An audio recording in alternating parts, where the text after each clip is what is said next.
Alright, this is not my usual kingdom. This is the Kingdom of Codex Bearers, a separate kingdom that I made just for this run.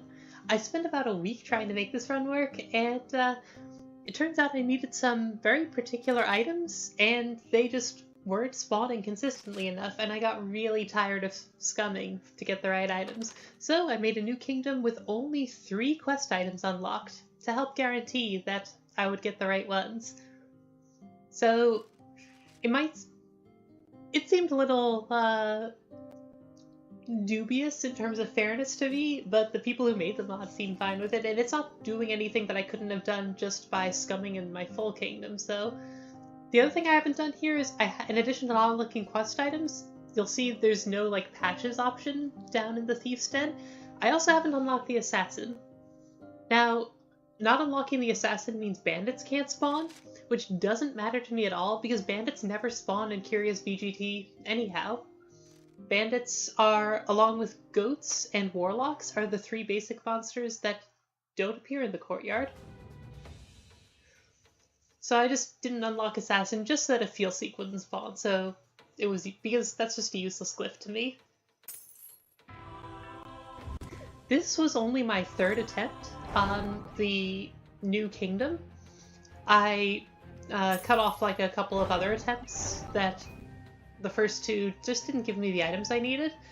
Even with having so few items unlocked and having gotten all 3 available return slots, there's still only about a 75% chance of each item actually appearing, so it's not guaranteed that the items would appear, but it is guaranteed that they'll appear often enough that I can scum for them without like completely hating myself.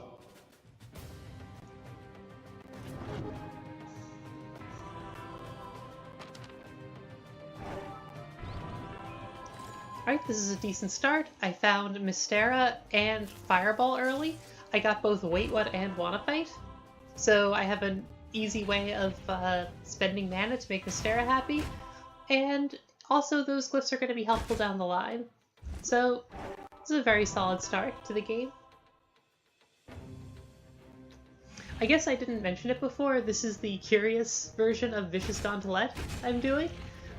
The Curious version of Vicious gaan-telet was intended to be completely unwinnable by fair strategies, and as far as anyone knows, it has never been beaten before by any build that isn't doing something really cheesy like an infinite loop or something like that. I think Vampire's done it, at least in an old version where the golems that the Undying Sculptors built were not bloodless, so they could be used as blood cows. I don't know if it's been done on the current version where they're now bloodless, so that's not the case anymore. I know Heretic's done it, and there's a couple of infinite loops like Troll that have done it, but this is the first time that something completely fair has actually been able to clear this crazy dungeon. So because of that, in view of the difficulty, I'm not too upset about doing a little bit of nonsense with the secondary kingdom stuff just to make my drops a little better.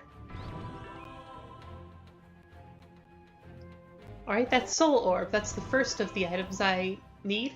Without Soul Orb, we don't have an answer to the Beholder floor because they have Mana Burn and Riposte. And Riposte means that if we hit them in any way, even if they're dizzy and can't retaliate, they'll still hit us, which means we'll lose our mana, and if we get Mana Burned every single attack during that combat, we just can't do anything.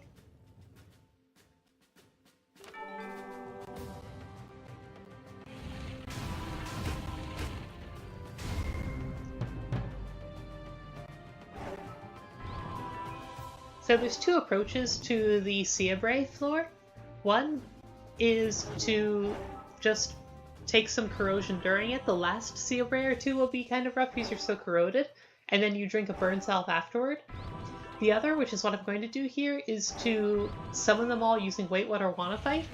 Here it has to be Wait What because they're higher level than me, and arrange them all in a circle around the dungeon stairs. In this way, I can keep poking my head up out of the stairs like a mole, and killing one of them, then going back downstairs to refill. And in doing so, I can kill them all without ever actually stepping on any of the corrosive plants, because once they start spawning corrosive plants, I'm not leaving the staircase. And that's the approach I'm going to go for here. It would be nice to be able to save a burn cell for later, for dealing with something like spleen.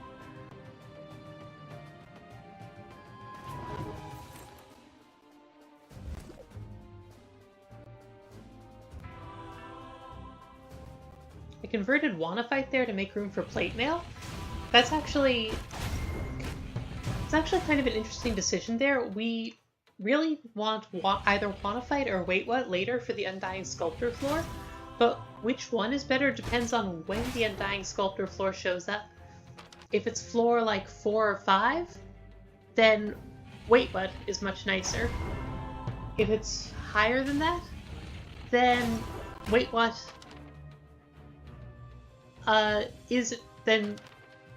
if it's floor 4 or 5, then we want Wanna-Fight. If it's 6 to 9, then we want Wait What. And if it's like 3 or 4, it depends on how fast we're leveling. But that did give us Plate Mail, the second item we need. That's our defensive item. It makes a lot of fights a lot easier, and in particular, it's absolutely necessary for the Horatio fight.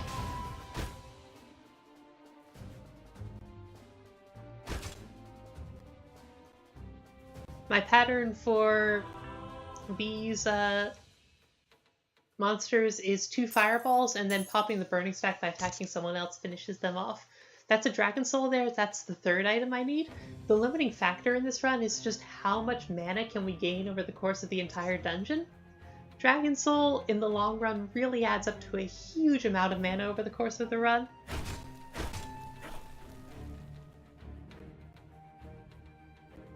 I really want room for the Dragon Soul, so I got myself corroded so that I could explore the rest of the Seabrae dungeon, just so I could drink the burn salve to make room for it. Now you might say, but Sacred Priestess, there's a compression seal right on the floor of the Forgotten Soul room. Why didn't you pick that up before and use it before buying the Dragon Soul? And the answer to your question is, I'm an idiot.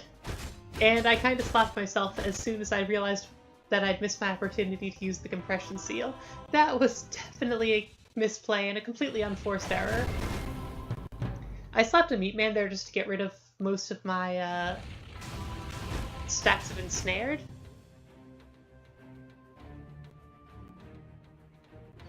Naga Fireweaver is one of the easiest opponents for us. Both of the unstable floors tend to be pretty easy for this build because a Codex Sorcerer has so many ways of cheating around unstable.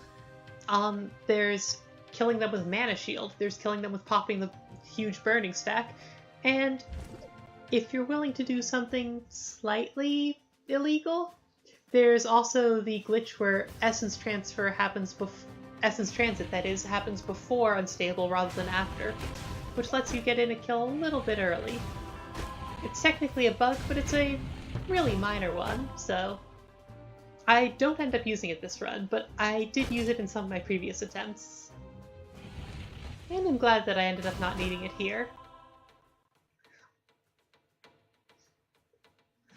The Naga Fireweavers are one of our easiest floors. The Frostblades are by far the hardest.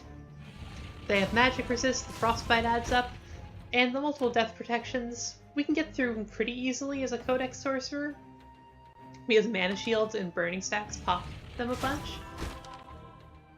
And luckily we've got a lot of monsters that we can attack down here in the courtyard, both to pop the Burning Stack and to safely get rid of our Frostbite stacks. But in general, this is definitely one of the fights I'm most nervous about.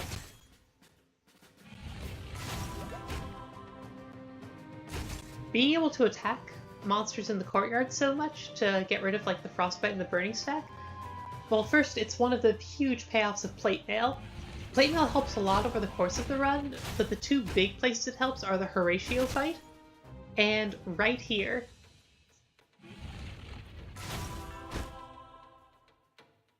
But the other reason that we are able to attack so many weak monsters like that is because we took Flames from Mystera, which lowered our attack bonus.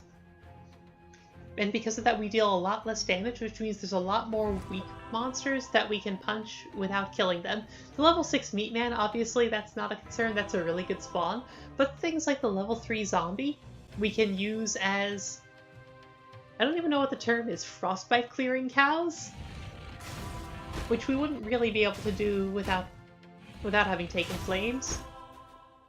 Along the same lines, you'll see the floor of the courtyard still has all 3 attack boosters lying around. And, Strid, I can see you out there, like, shaking in response to that. It's not that I've forgotten to pick them up, I'm actively avoiding picking them up because I don't care what my attack bonus is for the purposes of killing big monsters, but I want my attack power to be low for the purposes of killing stuff in the courtyard. Or rather for the purpose of being able to hit things in the courtyard without killing them. Alright, so this floor you can't do as Mystera. The monsters have huge corrupting aura, and they also have magical attack, so if you try to fight them, the corrupting aura will drain all your piety, and then you'll kill them at no piety left and Mystera punishes you. Luckily, I hadn't bought anything from Mystera in a while. I was at 90 piety, so I could easily convert to Johora Jeheyu and immediately buy Petition. And this may be a nasty floor if you're worshipping Mystera, but it's actually not bad if you're, well, as long as you're worshipping someone like Johora, who won't punish you for it, and who you can get piety back with later. As you can see, even though we're several floors up in the tower, these guys are still going down in 2 fireballs. They're definitely the squishiest monsters in the dungeon. And part of that is, if you look where the bloodstains are, they're pretty spread out on this layout. Only 2 of them were protecting each other. That's a crazy low amount of mutual protective blessing.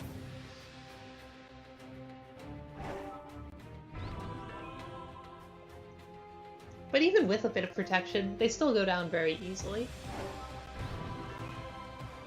I'm making these guys dizzy for 2 reasons. First, because it means less frostbite. Against the Naga Frostblades, we didn't care about frostbite so much, because we could get rid of it so easily. But since these guys have Curse Bearer, we're going to be cursed, so we're not going to be able to get rid of our frost stacks without taking damage, because our plate mail won't protect us. And the other reason is making them dizzy means that's 1 less curse they can give us. This is floor 6 of the tower, so we can get uncursed before Horatio, but it's still a bit spooky to try to do the really high floors of the tower without plate mail active, so I'd really like to be able to clear these as quickly as possible. And I'm planning to sort of play it by ear in terms of how much do I just wait for killing monsters in the tower normally to clear the curses, versus how much do I go out of my way to, like, just kill off popcorn in the courtyard.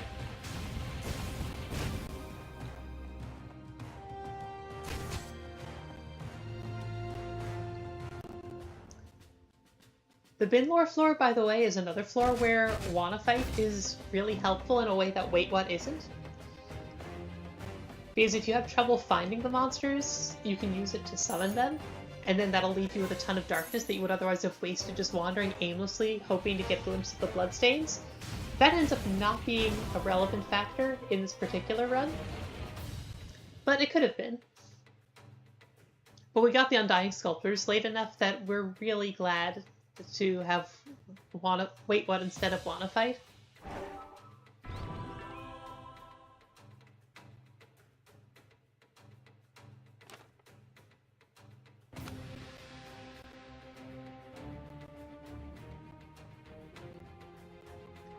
Getting back the mana I need for this fight.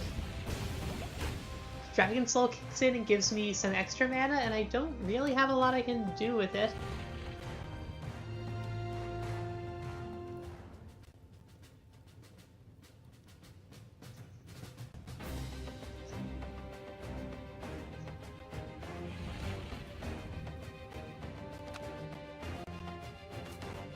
A bit of a misplay there. I should have attacked a monster in the courtyard before leveling up, so I could clear my frostbite before I got the full heal.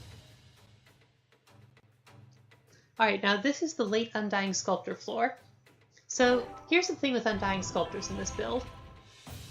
On lower floors, you kill them in 2 fireballs. That means that if they're dizzy, which you want to pre-explore the whole floor so that they can't heal off the teleporting, so you have time to walk around and make them all dizzy and stuff. Then, if they're all dizzy, then that means your first fireball makes them spawn 1 golem, and the second gets a kill. So they only spawn 1 golem each, which means you really don't get crowded out by the golems, and even if it's somewhere cramped like the Earth Mother floor, you'll still get through it quite easily. Unfortunately here they take 3 fireballs to kill, not 2, and that's much worse. Because the second fireball doesn't just spawn a second golem from each of these sculptors, it spawns a third. Because what happens is the first fireball they're dizzy, which means they don't retaliate, but the second fireball they're no longer dizzy, so they do retaliate. And when they retaliate... Did I just cast Fauna Fight on an already dizzy sculptor? Not sure. Or wait, what I mean?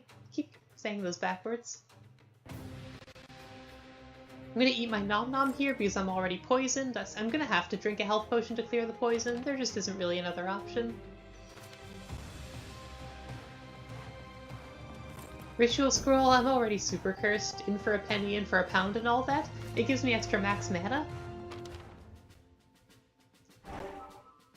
But as I was saying, second fireball, they're no longer dizzy, which means they retaliate, which means Sorcerer's Mana Shield triggers, which means they get hit a second time, which means they spawn a second golem from that one attack. So they end up spawning 3 golems each instead of just 1. And that is much worse. That is so much worse. And there's not really anything we can do about it except be sad.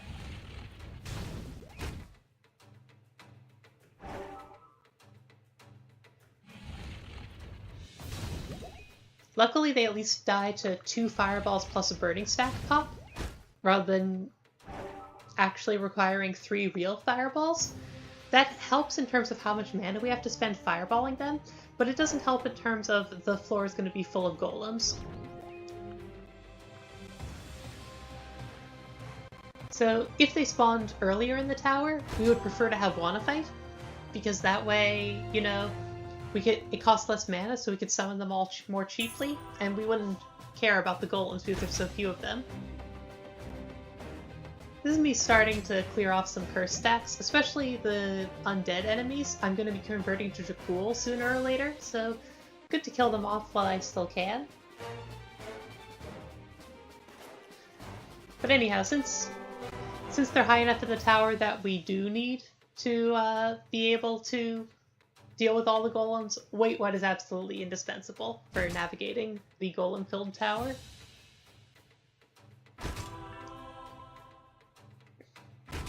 This floor scares me, so I'm going to be clearing off, like, most of my curse stacks right here.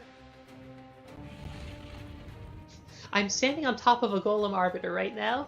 It looks a little silly seeing those 2 level 10 icons stacked on top of each other.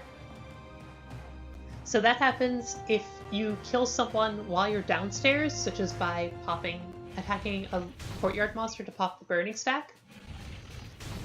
Then if you do that, then that still moves all the golems around, and it can move them onto the entrance stairs.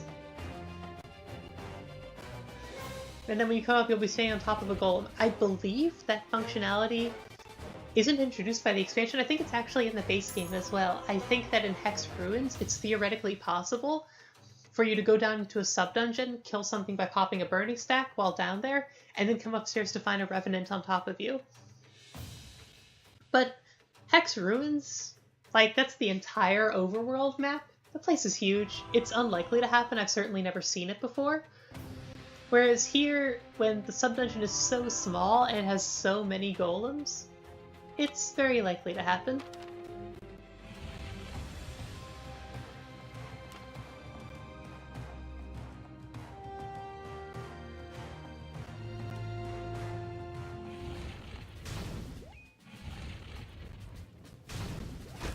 That was pretty lucky. Nobody spawned on the stairs, so I was able to go downstairs without drinking a mana potion.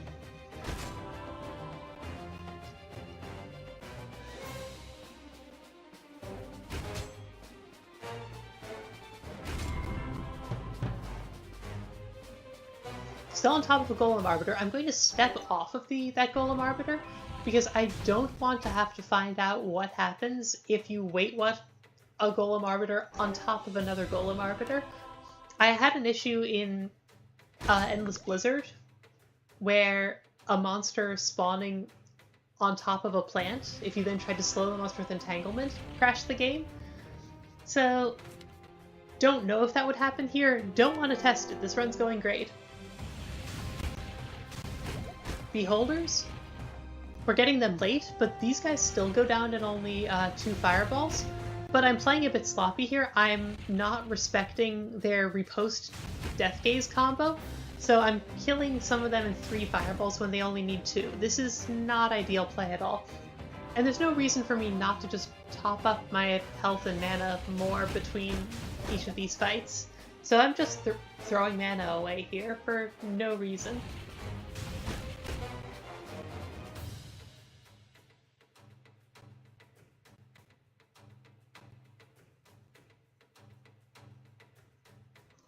So definitely some big misplays this run. Passing on the conversion seal for one thing.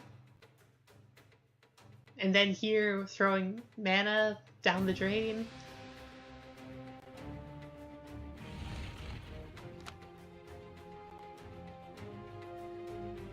I don't need to be so concerned with like exploring the exact number of tiles here. Like, any mana and health I don't use on these fights, I'm gonna use on the next ones. This is the no experience floor, so that's 3 beholders that I've done the wrong thing on.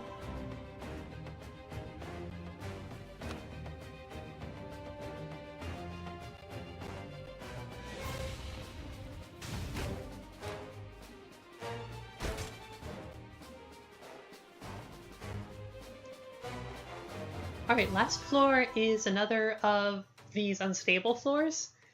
Which unstable floor it is really doesn't matter. They're basically the same to us. They have the same health values, and their non-unstable traits don't matter to us. These floors are normally pretty easy, but getting them this late does mean they take a lot of fireballs. I'm glad our plate mail was back online by now. If we didn't have plate mail yet, then this is the part where I'd have to start killing off courtyard monsters just to turn it back on.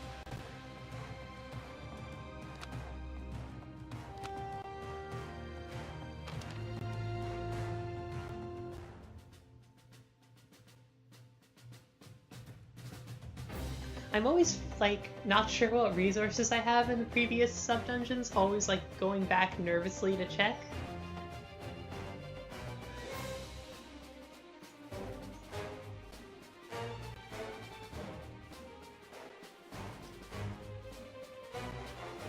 It's nothing too much to worry about here, like, this is honestly going fine, but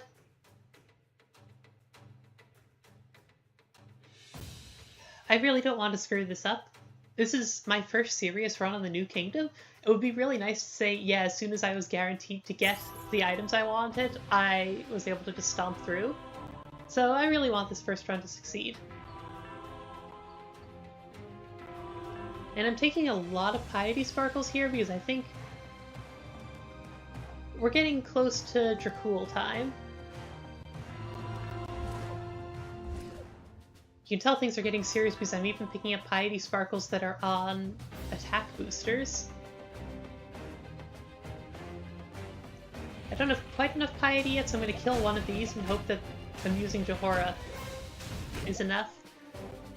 If you look closely at those damage numbers there, after 3 fireballs, the Flint Golem is down to 22 health with 20 burning stacks.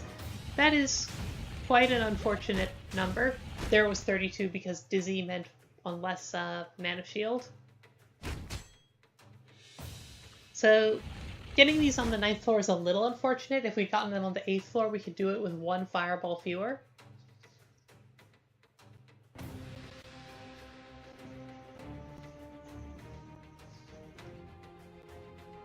But it's not like there's any particular monster that you're really happy to see on the 9th floor. Well, I'm not killing any Golem Arbiters, so it looks like for the rest of the game, every time I poke my head up in floor 7, I'm gonna be inside a Golem.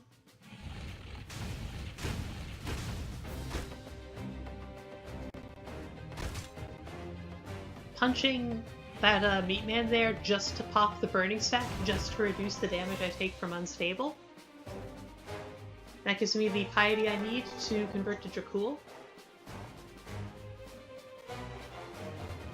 I have a lot of nice monsters I can lifesteal off here in the courtyard still alive. And in order to unlock Curious VGT, I had to beat proper Vicious gaan-telet first on this kingdom. And I did that with Vampire, had a great run with 2 level 7 meatmen, so because of that I kind of got lifesteal on the brain. I think a lifesteal is pretty legit here, and I can take Sanguine later. Exploring a ton for mana.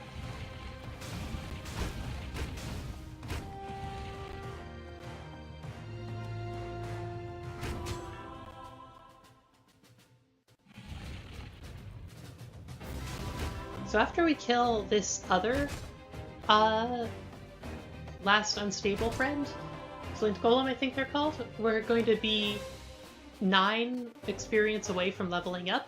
That's great because it means that once we start the end boss, we've got an easy level up available. And considering how many monsters we've left alive in the courtyard, we probably have a second level up ready to go after that. If we ever need it. I'm gonna get 7 of that 9 XP by just punching to death the monsters standing on where the stairs to Horatio will be.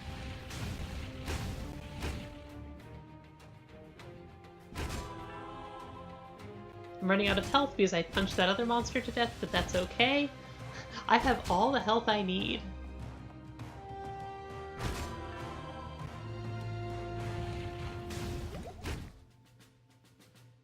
What I'm saying is, I'll get by with a little health for my friends. But thank you, I'll be here all night. I'll actually take the massive hit there in health just to save a bit of mana. That's where my priorities are.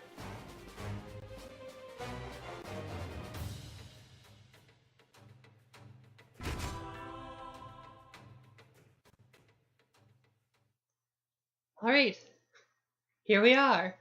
We're at Horatio, and we're barely halfway through the video. This is going to be a long final boss.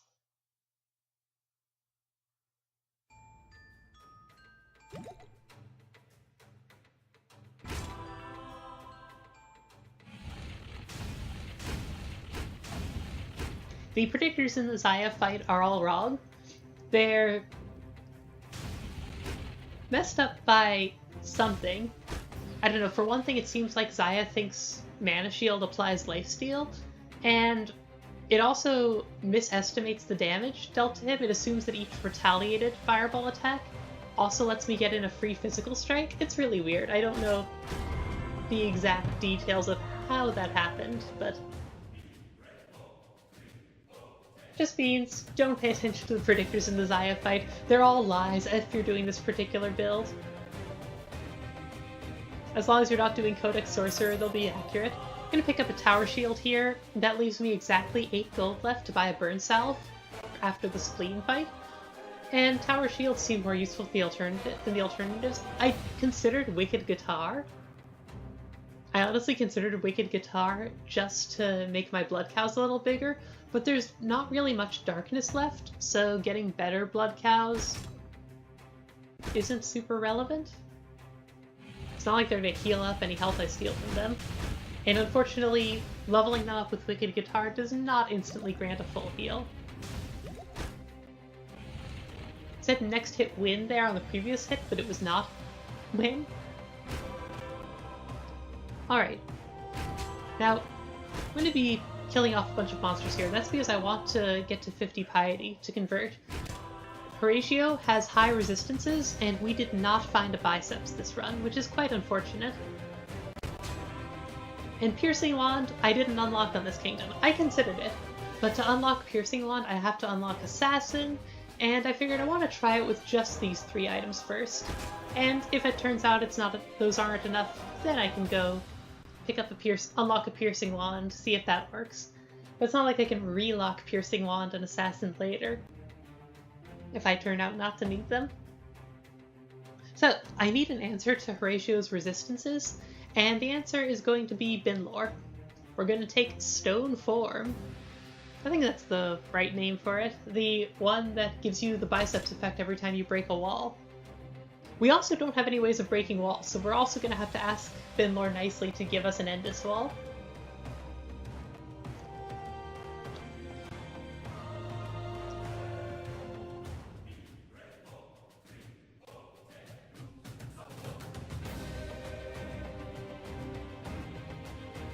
I do just one more Piety to get this conversion. I haven't noticed there's still Piety sparkles on the ground. So I took a poison there. There's not really much in the way of darkness left, and I figure by the time I need to explore darkness again, I'll probably have drunk that health potion lying on the ground. So I need exactly 30 more Piety in order to get an Endless Wall from Binlore, and exactly 30 sounds like a desecration to me. The question is who? I can't desecrate Earthmother because I want to use her later. I can't desecrate Dracul because I'll lose my lifesteal. I'm going to end up desecrating Torog. He'll give Horatio some more magic resist, but I'm going to be stripping his resists anyhow.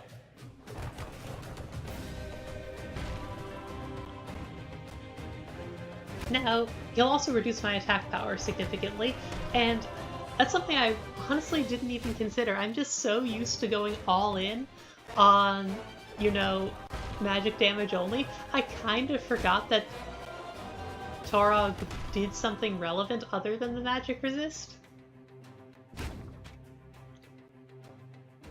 This might seem like a super inefficient way to get rid of Horatio's resists, and, well, to some extent it is. Certainly the fact that we had to purchase an Endless Wall from Binlore instead of finding one is not ideal. But it's not as bad as it might seem. Because of Mystic Balance, Biceps cost 4 mana per cast. Endless Wall costs 5 mana per cast, which is close. And Endless Wall also gives us some physical resistance, so basically what this means is that compared to finding a Biceps, we're spending a little more mana and a little less health on each of these hits.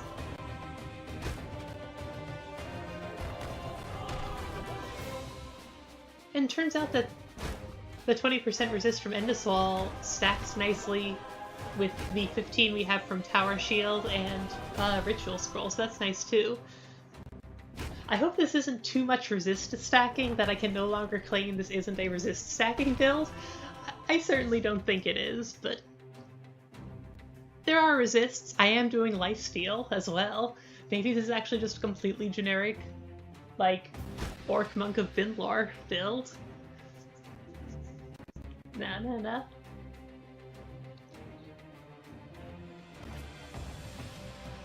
The real issue with needing Binlore is that I have to check there whether I had the Might effect available or not. The Stone Form status icon and the Biceps status icon are very similar. The real cost to going through Binlore, aside from unfortunately needing to spend actual Piety on the Endless Wall, not just on Stone Form, is that we had to convert out of Dracul early, since we couldn't put this off any longer. That meant we couldn't get Sanguine. There just wasn't time. Maybe it would have been better to take Sanguine and then, I don't know, desecrate some more altars, take the Pact Maker's Consensus. That might have been the play, but I want Consensus to not be around yet because I really want to be able to get up to 100 Piety when I use Plantation from Earthmother, not just 50. Alright, Horatio down to 3% magic resist. The extra 10% from Torog Desecration only requires an extra 3 Biceps hits, so it really wasn't that bad in the long run.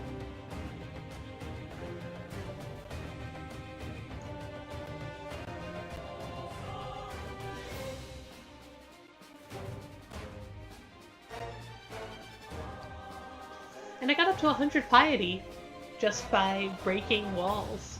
as part of that process. He had 60% magic resist. Every 3% is a wall. That's 20 walls. Every wall is 5 piety, so it's perfect for going from 0 to 100. That worked out nicely. Means that now that I can convert into Earth Mother with some actual piety stockpiled.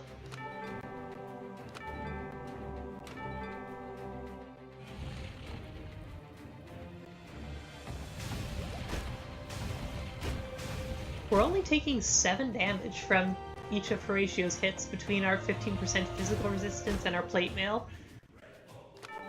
Well, and also our one little stack of corrosion, but that's helping. That's not helping, that's doing the opposite of helping. Oh, and Essence Transit as well. Essence Transit is reducing the net damage we take too. There's still an attack booster on the ground, by the way. That's something I should have picked up before doing the whole biceps punching Horatio thing. Lost some damage to Horatio there.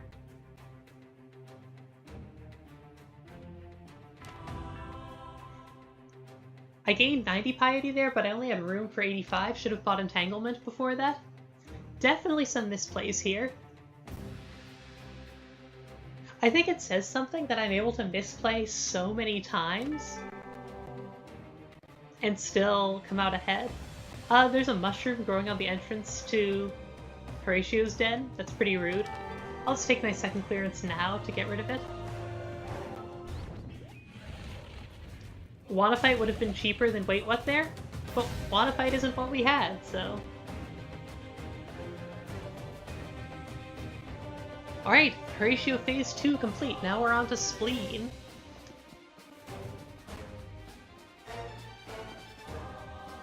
We're going to need room in the inventory for the long rant, but that's completely fine.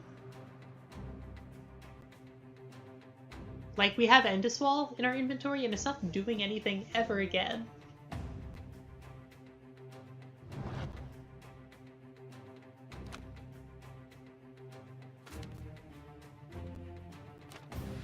Rechecking all my sub-dungeons, seeing what's available. Horatio doesn't heal while he's blinked out of existence during these fights with the devs. And interestingly, the devs did not gain resistances from me desecrating Torog. I've noticed that before with Mystera. So that's the other reason I kind of felt okay desecrating Torog. Or Mystera, she was an option too. But that would have required 2 more biceps to strip, and didn't want to do that.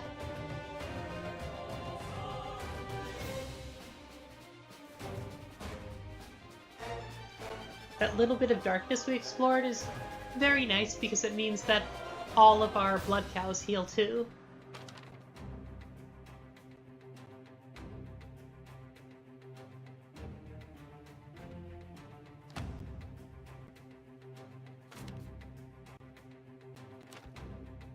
I skipped floor 7 there. I've learned my lesson. I also left the Yang Sword on the ground during that Horatio phase. I forgot it existed. Another bit of efficiency lost.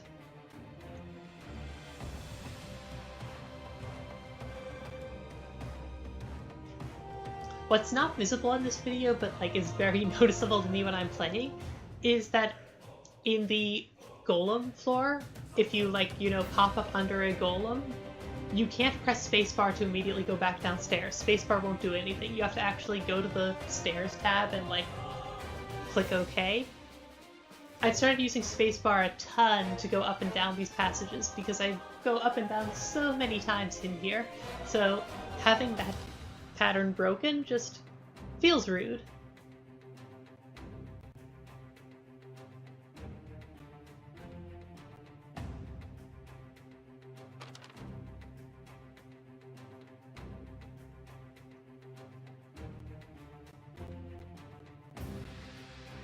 And now I'm converting back to Dracul, because I'm going to want to actually buy Sanguine. I'm going to run out of health otherwise. So when I'm talking about inefficiency, like, this is the nonsense I'm talking about. My God Order involves leaving Dracul and then coming back again. That feels like there's no possible way that's the correct order.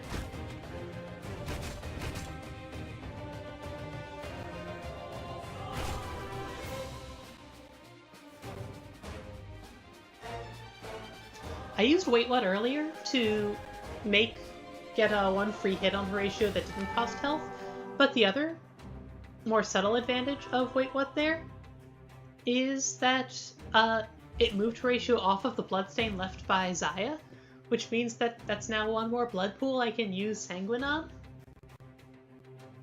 It's a very marginal effect, but...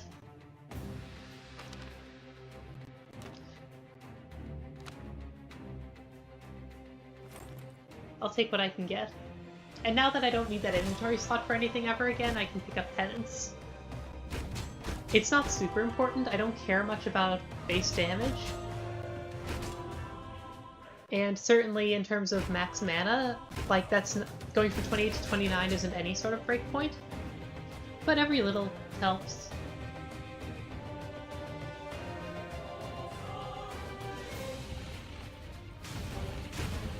So I killed off my cows down on the main dungeon floor to get both to get health, to toss fireballs at Horatio, and to get blood pools, which will be useful for Sanguine for even more health. And thirdly, because there's a level up coming once we kill that dragon spawn.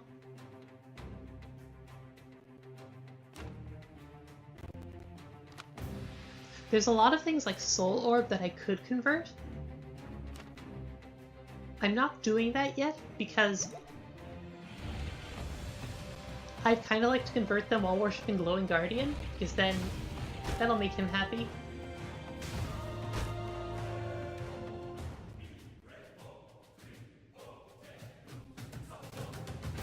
I'm not totally averse to converting them, don't get me wrong, but that's why I've been holding out as long as possible. I'm gonna go down to exact...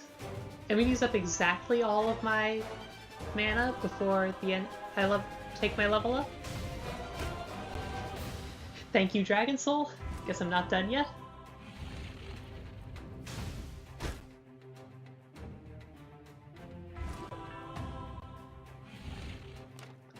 I haven't been talking about it much, but like that Dragon Soul, it really adds up.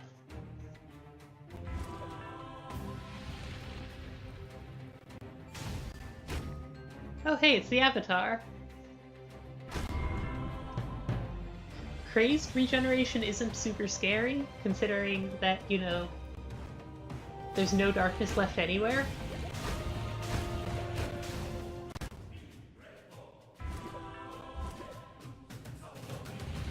He does have higher attack power than Horatio, though, even higher than Enraged Horatio. So that part I'm not going to laugh at.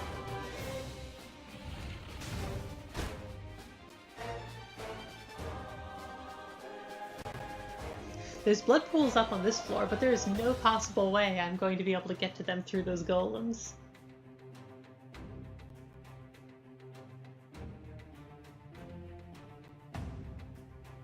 I want to use up as many blood pools as I can right now. I'm planning to convert to the Glowing Guardian, and the Glowing Guardian doesn't like it, you know, if you drink blood pools. Incidentally, I wasn't talking about it at the time, but neither Glowing Guardian nor Earthmother like lifesteal. Earthmother's fine with blood pools, just not lifesteal. I assume it has something to do with the whole druids versus blood mages subplot going on that I've never fully understood. So because of that, I was very careful not to physically attack anyone while worshipping Earthmother. And that's why I converted back to Dracul before killing off all of my courtyard monsters.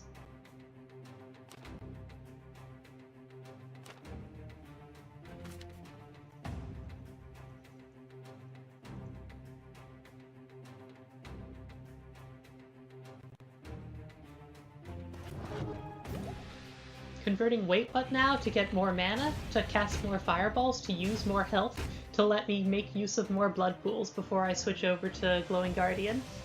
I really don't want any blood pools to still be around by then, because I really want all of my indulgences to go toward letting me drink mana potions I get by converting the rest of my inventory.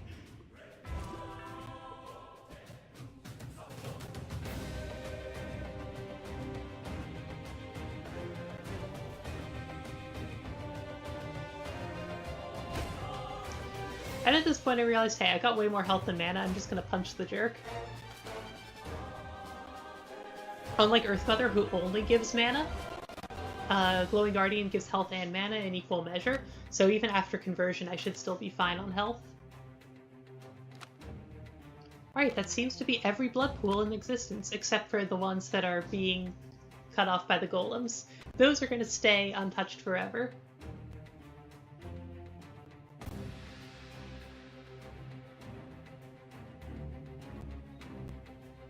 Since there's no blood pools left, it's time for Glowing Guardian.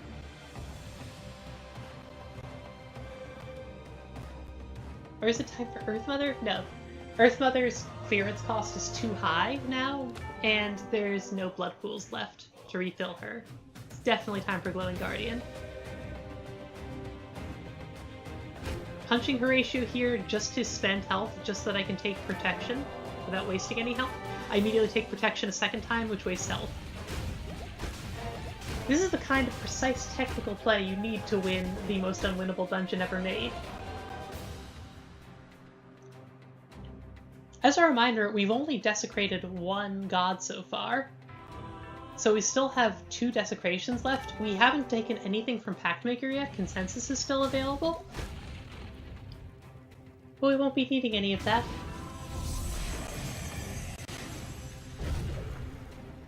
I've done it! The first ever completely fair, no-cheese win of a dungeon designed to be unwinnable by fair, no-cheese strategies. I spent about a week on this one dungeon with a brief intermission for Namtar's Lair Scrooge, and wow. Is it over? Has it been done? The spire sleeps, and so shall I.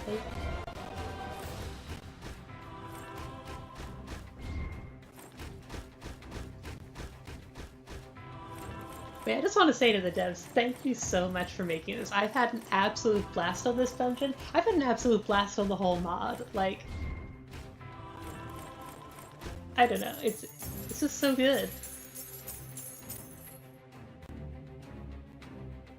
So almost immediately when I tried New Kingdom, I got it.